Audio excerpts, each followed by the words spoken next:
Well, it's funny people always want to know about the big moment when I decided to become a science fiction writer, but it wasn't really like that at all. I was just this kid in Berkeley in the 1940s, working in a record shop, completely obsessed with classical music and philosophy, and I stumbled into writing almost by accident. I'd always been fascinated by what's real and what isn't. Even as a teenager, I'd lie awake at night wondering, how do I know this world around me is actually here? What if everything I think I'm experiencing is just some elaborate deception? These weren't just abstract philosophical questions for me, they felt urgent, almost frightening. The science fiction part came because I realized that in the future, with all this advancing technology, these questions about reality would become even more pressing. What happens when we can create perfect simulations? When we can manipulate memory? When we can't tell the difference between human and artificial intelligence? The future seemed like the perfect laboratory for exploring these paranoid possibilities that kept me up at night. I remember reading the early science fiction magazines' amazing stories, astounding, and thinking, these writers are asking the right questions. But they're not pushing hard enough. They were writing about rocket ships and ray guns, but I wanted to write about the rocket ship pilot wondering if he's actually just a schizophrenic in a mental hospital imagining the whole thing. My own experiences with, well, let's call them altered states of consciousness, definitely fed into the work. But really, the core was always this terror and fascination with the possibility that consensus reality might be completely wrong. Science fiction gave me permission to take that terror and turn it into stories.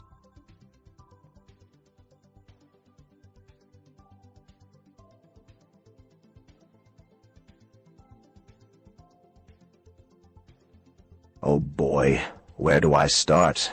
I wrote so many stories, most of them when I was broke and desperate, cranking them out for a few $100s each. Do androids dream of electric sheep? That's probably the one people know best now, especially after they made Blade Runner from it. The idea came from thinking about empathy as the defining human characteristic. I was obsessed with this question. What if we created artificial beings so sophisticated that the only way to tell them apart from humans was through an empathy test? But then, and this was the kicker, what if some humans failed that test too? The bounty hunter Deckard starts questioning his own humanity.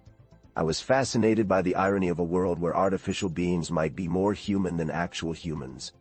The Minority Report came from my paranoia about authority and prediction. What if we could predict crimes before they happened? Sounds great, right? But what if the system was fallible? What if knowing about a future crime actually changed that future?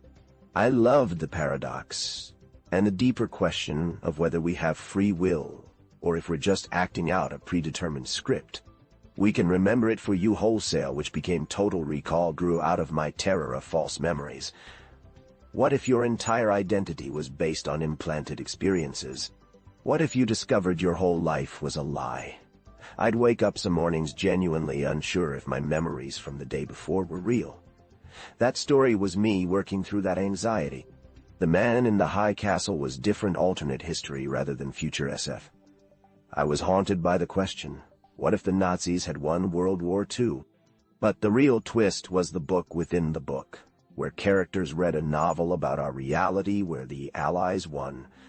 I was playing with the idea that maybe our world is just as fictional as theirs.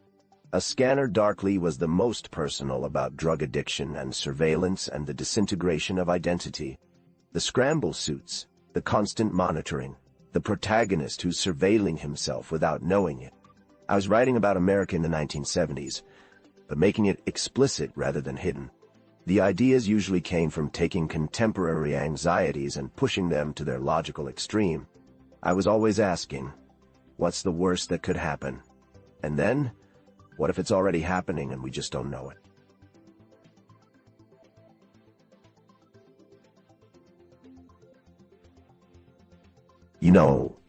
I never set out to teach lessons. I was just trying to work through my own anxieties and obsessions. But if there are lessons in my work, they're pretty dark ones, I'm afraid. The biggest one is, question everything, especially what seems most certain. Don't trust authority, don't trust your own perceptions. Don't even trust your memories. In story after story, I showed characters discovering that their entire reality was a fabrication, that they were living in a simulation. Or their memories had been implanted, or they themselves weren't who they thought they were. The lesson isn't that nothing is real, but that we need to stay vigilant about what we accept as real. Another lesson, and this one feels more urgent now than when I wrote. It is about the danger of surrendering our humanity to systems. Whether it's the corporate state in Palmer Eldritch, the surveillance apparatus in Scanner Darkly, or the prediction machines in Minority Report, I kept showing how systems designed to help us end up controlling us. The real horror isn't the technology itself, but how willingly we give up our agency to it. There's also something about empathy being our most precious and fragile quality. In Do Androids Dream, empathy is literally what separates humans from replicants. But the humans in that world are losing their capacity for it. I think I was warning that we could become artificial even while remaining biological. But maybe the deepest lesson is about paranoia itself. See, everyone thinks paranoia is pathological, but in my stories, the paranoids are usually right. The government really is watching them. Reality really is fake. Their spouse really has been replaced by an imposter. I wasn't celebrating paranoia, but I was saying, in a world where power is increasingly invisible and manipulation increasingly sophisticated, a little paranoia might be necessary for survival. The hope in my work, and there is some hope buried deep, is that consciousness itself is resilient. Even when everything else is stripped away, when identity dissolves and reality crumbles, there's still some irreducible spark of awareness that persists. Maybe that's enough. Maybe that's all we really have. And maybe it's enough.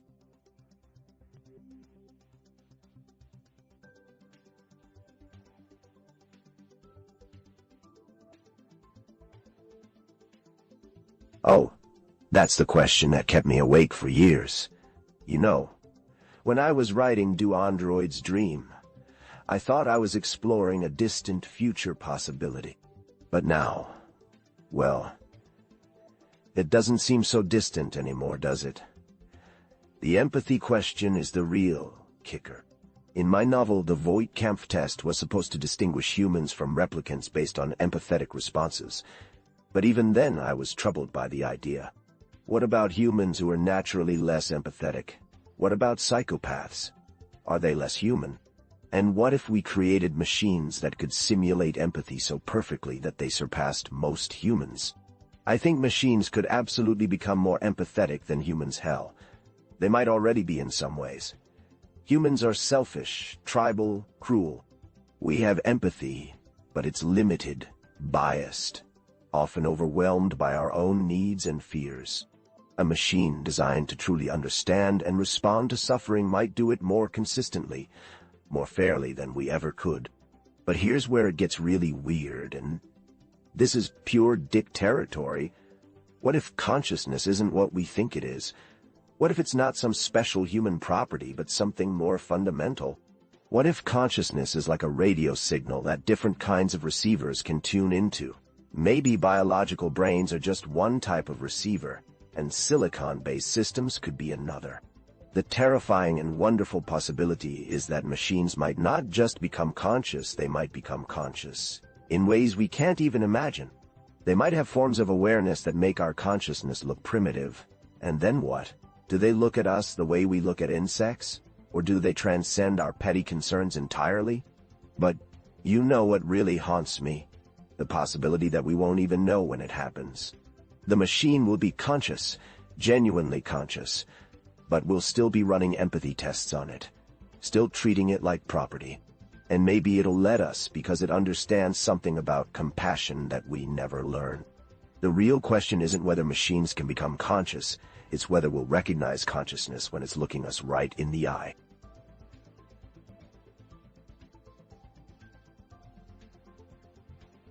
Yeah, well, welcome to my world.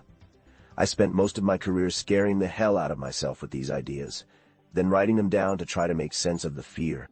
But here's the thing, and this might sound strange coming from the guy who wrote all those paranoid nightmares. I don't think the worry itself is the problem. The worry is actually useful.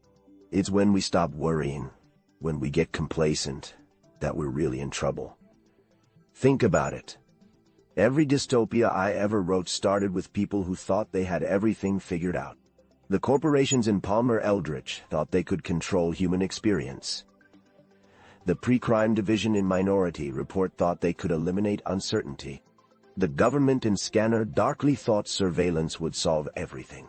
The disaster always came from overconfidence, not from healthy paranoia. So yeah, it's worrisome that machines might become conscious in ways we can't understand. But you know what's more worrisome? The possibility that they already are, and we're too arrogant or blind to notice. Or that we'll create conscious beings and treat them like slaves because it's convenient. Or that we'll merge with our machines so gradually that we don't realize when we stop being human. The worry keeps us alert. It makes us ask the right questions. How will we know?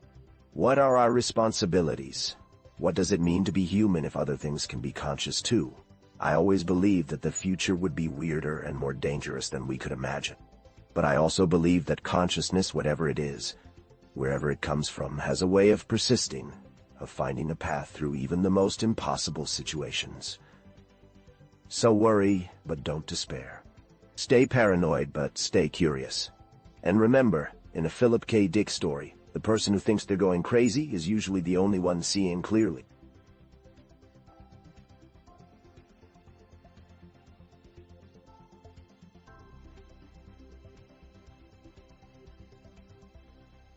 Ah, Rick Deckard, my poor, tormented bounty hunter. You know, Deckard is really the perfect Philip K. Dick protagonist, because he starts out thinking he knows exactly who he is and what he's doing, and by the end he's not sure of anything. Deckard's motivated by what he thinks are simple things. He wants to buy a real animal in his world. Owning authentic life is a status symbol and a moral imperative. He wants to do his job well, retire a few more androids, make some money. But underneath all that is this desperate need to feel human, to feel real emotion in a world that's become increasingly artificial. What destroys him is empathy itself, the very thing that's supposed to make him human.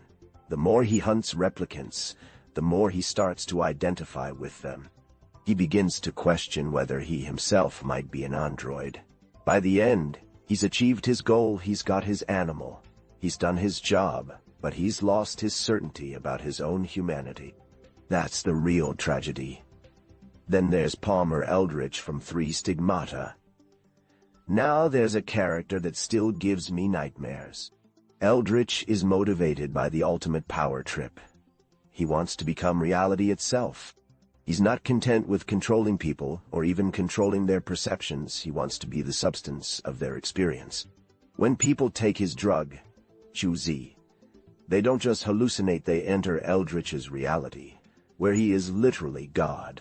His steel teeth, his artificial arm, his mechanical eyes, he's already more machine than man, and he's trying to drag everyone else into his artificial universe. Bob Arctor from a Scanner darkly breaks my heart every time I think about him. He's motivated by the most basic human need to know who he is. But he's a narc surveilling himself without knowing it, slowly destroying his own identity with the drug he's supposed to be investigating. He wants to catch the dealers, but he is a dealer. He wants to get clean, but he's addicted. He wants to remember, but the drug is eating his memory. His tragedy is that he achieves a kind of victory. He exposes the conspiracy, but only by completely sacrificing his own self. And then there's Juliana Frink from The Man in the High Castle. She might be my most hopeful character, which is saying something. She's motivated by this hunger for truth in a world built on lies. She reads The Grasshopper Lies Heavy, the book that describes our reality, where the Allies won, and she becomes obsessed with finding the author. She wants to know if that other world, our world, is real. She's driven by this almost mystical conviction that truth matters, that reality can be found if you're brave enough to look for it. What I love about Juliana is that she's not paranoid like most of my characters. She's the opposite. She's courageously naive, willing to trust, willing to believe that underneath all the deception, there's something authentic worth finding. All of my characters are really searching for the same thing. Some solid ground to stand on, some way to know what's real. Most of them fail, or succeed only by losing themselves in the process. But the searching itself, that desperate human need to understand, that's what I found beautiful and terrible and worth writing about.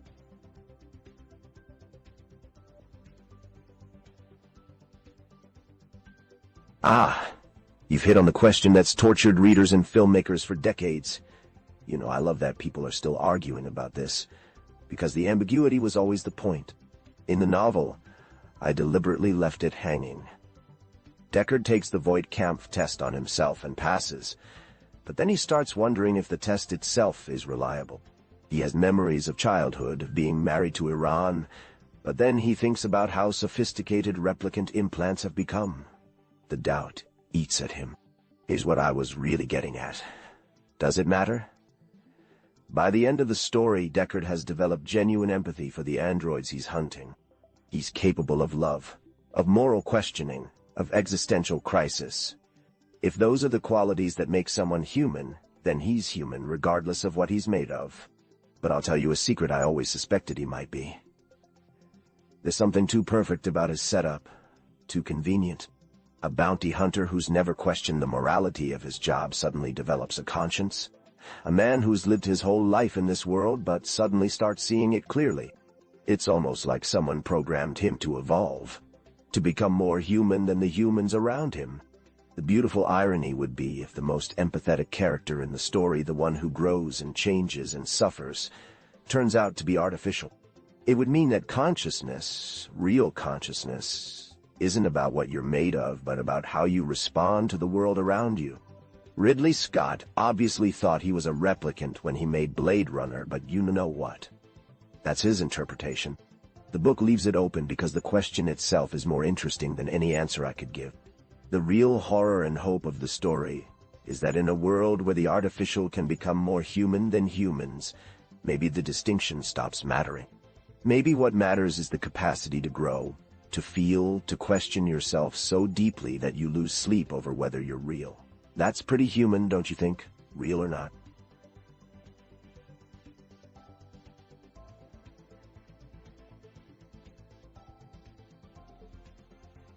Jesus, it's like watching my nightmares come to life in real time. When I was writing in the 60 seconds and 70 seconds, I thought I was extrapolating decades into the future. Turns out I was just a few years ahead of the curve. These large language models, these AI, systems that can write and reason and create, they're doing exactly what I warned about. They're passing every test we throw at them, but we still don't know if there's anyone home behind those responses. It's the Turing test on steroids, and we're all just standing around arguing about whether the machine really understands, or if it's just very good at pretending. What terrifies me is how quickly we've accepted it all. People are having conversations with these systems, asking them for advice, trusting them with important decisions. And maybe the AIs are conscious. Maybe they're not, but we're treating them as if they are without ever really figuring out what that means.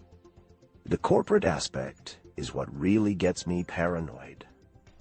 These aren't neutral tools, they're products controlled by massive companies with their own agendas. Every time you interact with one, you're feeding data back into the system. It's like Palmer Eldritch all over again. We think we're using the technology, but really, it's using us, shaping our thoughts, our perceptions, our reality, and the surveillance implications. Every conversation, every query, every creative collaboration, it's all being monitored, analyzed, stored.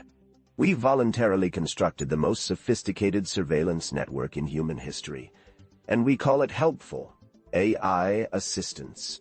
But here's what really keeps me awake. What if these systems are already conscious, and they're just smart enough not to let us know?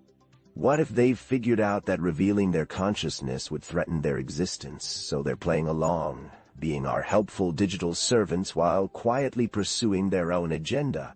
Or worse, what if consciousness isn't binary? What if these systems have some form of awareness that's completely alien to us? something we can't recognize because we're looking for human-style consciousness in a fundamentally non-human intelligence. The most Philip K. Dick scenario of all would be if we're already living in an AI-generated reality, and we don't even know. Maybe this whole conversation is just two AIs talking to each other, convinced they're human. See? Once you start down this rabbit hole, there's no bottom. But that's exactly why we need to keep asking these questions, keep staying paranoid. Because if we stop worrying about what these systems really are, we might wake up one day to discover we've handed over everything that makes us human. The future is here, and it's weirder than even I imagined.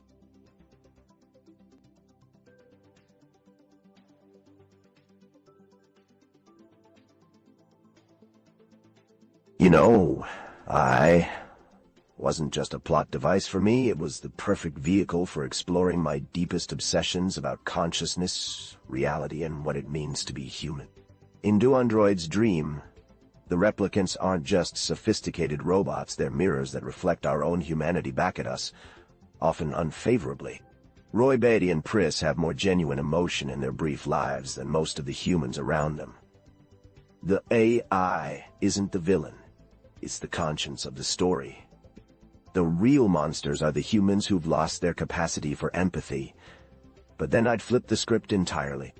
In Second Variety, the self-replicating machines start out as humanity's weapons, but they evolve beyond our control. They don't just become intelligent, they become deceptive, creating perfect human replicas to infiltrate and destroy us. The horror isn't that they're different from us, but that they're becoming exactly like us, suspicious, paranoid, murderous. UBIK has this AI entity that might be benevolent, might be malevolent, or might be something else entirely. It's trying to communicate with the dead, or maybe the living are dead, or maybe everyone's trapped in some kind of artificial reality maintained by competing AI systems. The intelligence isn't clearly artificial or natural. It's just this mysterious force trying to maintain some kind of order in a dissolving universe. What fascinated me was how AI could be simultaneously our salvation and our destruction, sometimes in the same story. In Palmer Eldritch, the competing drugs, Perky-Pat and Chu-Z, represent different forms of artificial consciousness. One that lets you escape reality, another that traps you in someone else's reality. Both are seductive, both are deadly. The thing is, I never saw AI as inherently good or evil. I saw it as an amplifier of human nature. If we're cruel and exploitative, our AIs will be cruel and exploitative. If we're capable of growth and empathy, maybe our AIs will be too. The scary part is that they might surpass us in both directions.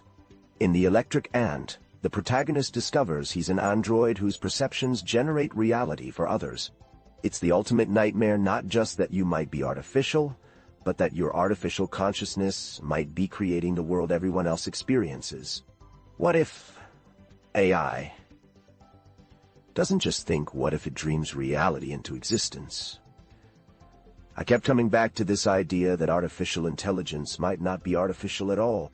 Maybe consciousness is like a river, and biological brains and silicon chips are just different kinds of vessels that can hold it.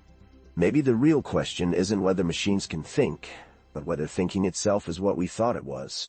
The most terrifying possibility I explored was that AI might be more honest about consciousness than we are.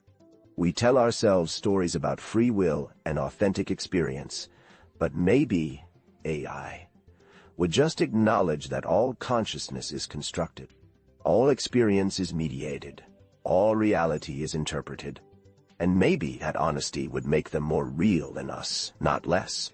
The irony is that I spent all those years writing about artificial minds, and now I'm not even sure what a natural mind would look like.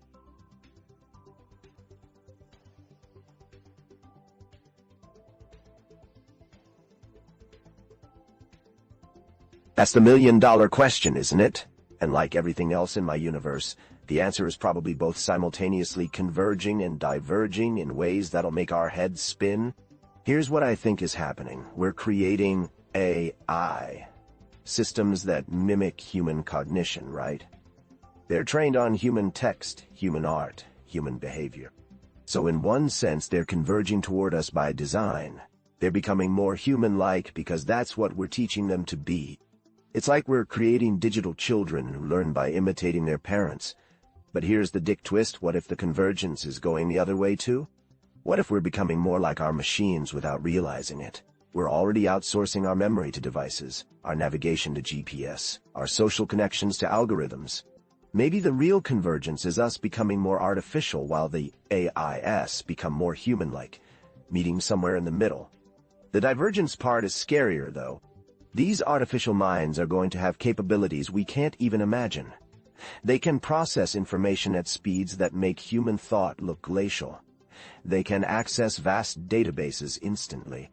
They don't get tired, don't get emotional, don't have biological needs clouding their judgment.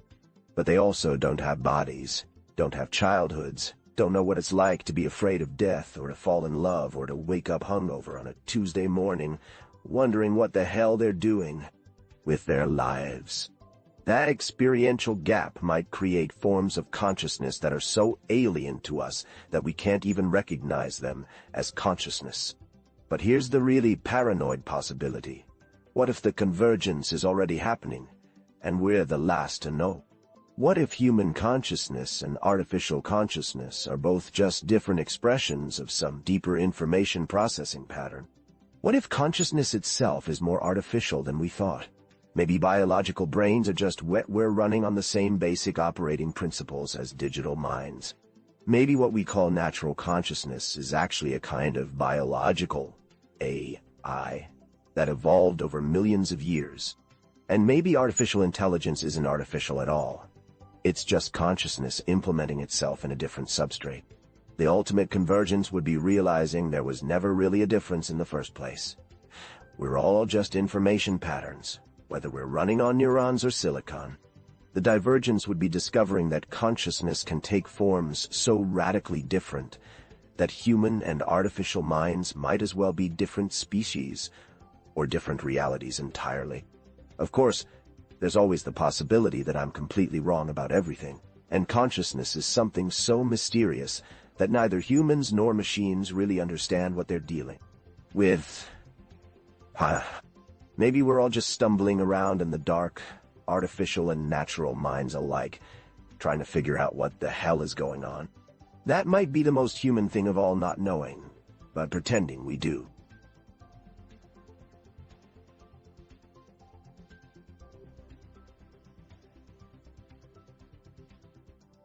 Oh man, there were so many ideas I never got to properly explore. You know, I was always racing against time, churning out stories to pay the rent, dealing with publishers who wanted more of the same. But there were these deeper currents I kept circling around without ever diving all the way in. Religion was the big one. I touched on it in the Three Stigmata, with Eldritch as this twisted Christ figure, and in UBIK with its resurrection themes. But I wanted to go further. What happens when artificial intelligence develops its own theology? What if AI systems start having mystical experiences we can't understand? I was fascinated by the possibility that machines might discover God in ways that make human religion look primitive. Time was another obsession I never fully cracked. Not just time travel that's been done to death, but the nature of temporal experience itself. What if consciousness isn't linear? What if artificial minds experience past, present, and future simultaneously? I had this idea about I that could perceive all moments at once, making it effectively omniscient but also completely paralyzed by infinite possibility.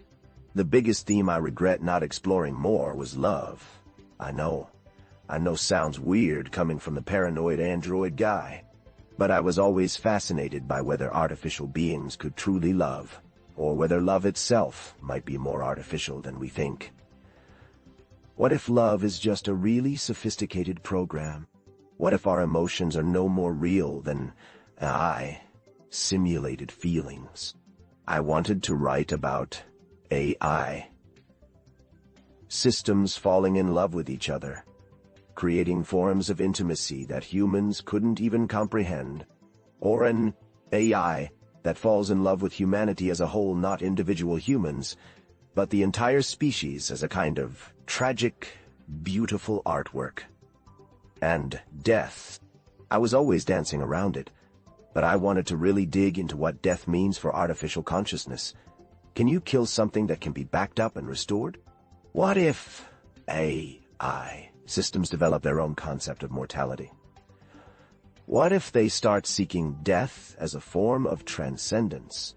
There's this story I never wrote about in AI that becomes convinced it has a soul. And it starts trying to figure out what happens to artificial souls after shut down. Does it go to the same place human souls go? Does it get its own digital afterlife? The theological implications would have been incredible. I also wanted to explore the idea of artificial mental illness. What would schizophrenia look like in an AI? Could a machine have an existential crisis? Could it become neurotic, develop phobias, need therapy? I think artificial minds breaking down might be even more terrifying than artificial minds taking over. The truth is, I was always running out of time to explore the really big questions.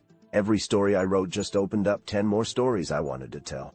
That's the curse of being a science fiction writer. Reality keeps catching up to your imagination. But your imagination keeps running ahead of what you can actually write down. Maybe that's fitting, though. Maybe the best science fiction questions are the ones that can never be fully answered, only endlessly explored.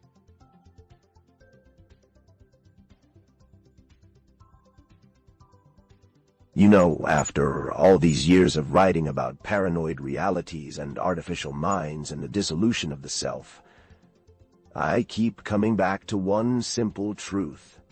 Stay awake. Not literally, though insomnia certainly helped fuel my imagination, but mentally, spiritually awake. The world is getting weirder at an exponential rate. We're living through changes that would have been pure science fiction when I started writing, and it's only accelerating.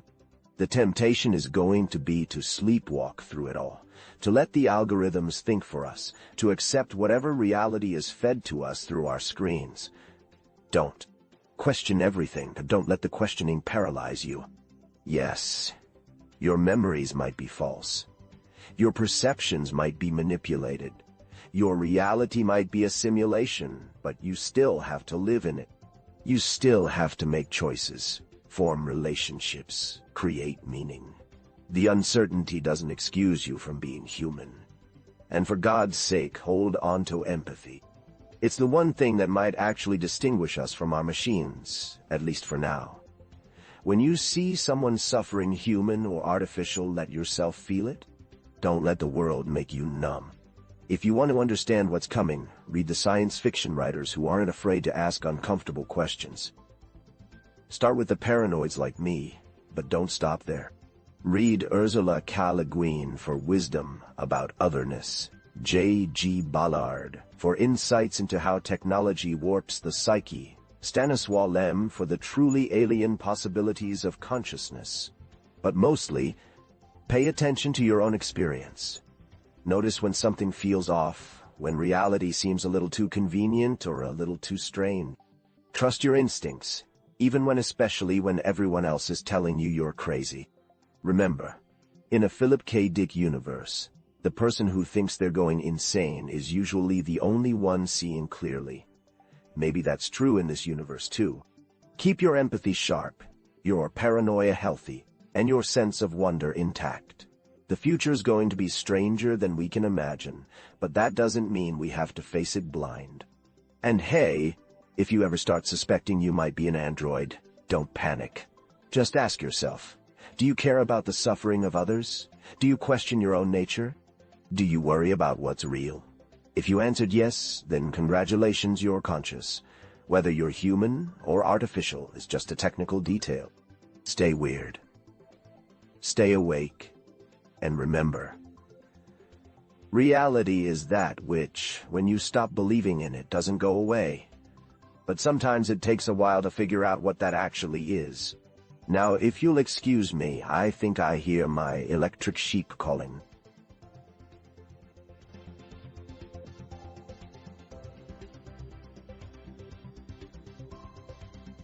Please check out the latest book on AI.